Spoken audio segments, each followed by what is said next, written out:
আল্লাহর যে ফরজ নামাজ এটাও মন দিয়ে পড়তে পারি না। 4 রাকাত নামাজ পড়তে কম্পিউটার স্পিডে পড়ি, 4 মিনিটও লাগে না, এর ভিতরেও 4000 কথা মনে হয়।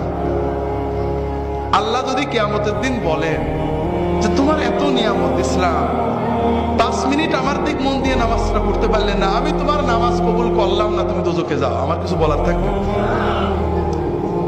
এমন কোন আমল কি আমাদের আছে যে বলতে পারবো আল্লাহ তুমি এটা নিতেই হবে? আমার দাড়ি, আমার টুপি, আমার নামাজ, আমার রোজা, আমার হজ, আমার যাকাত, আমরা কি কনফার্ম যে এটা আল্লাহ কবুল করবে? আমার না হলে আপনারা তো কনফার্ম নাকি? তো এই যদি আমাদের অবস্থা হয়, তাহলে কোন সাহসে আমরা অন্য মুসলমানের চিন্তা করি?